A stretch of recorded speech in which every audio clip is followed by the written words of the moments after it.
Talk to me, Goose. There are things in the Bible you just cannot explain away with context. That's because context provides a framework for interpretation. In biblical hermeneutics, we're not trying to explain away a passage, we're trying to ascertain what that passage means. These are the sacred, supposedly perfect texts of Christianity. Yes, sacred in that Christians have set apart these particular books, declaring them to be the very words of God delivered to us through the prophets and the apostles by perfect.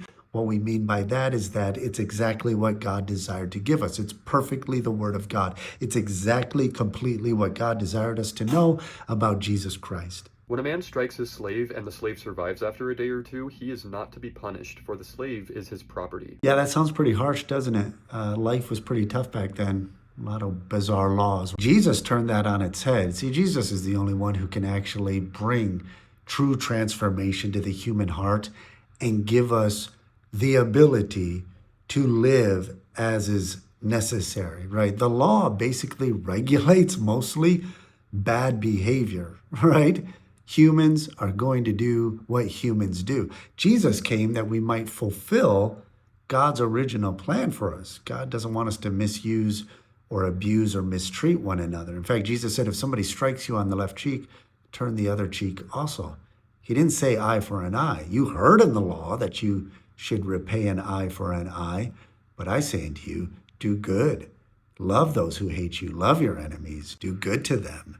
Right? So Jesus completely flipped the whole thing on its head. Again, the law mostly regulates bad behavior. Jesus actually brings a new principle by the indwelling Spirit. He came that we might have life and life more abundantly. If we had just followed the letter of the law, slavery would never have been abolished. But because there were men of principle, Christian men of conviction, well, slavery eventually was abolished, at least in Christian nations. Where they place an emphasis on the regulation of the law rather than the Spirit of Christ and the teachings of Christianity, well, slavery still exists. It still exists to this day in a lot of countries.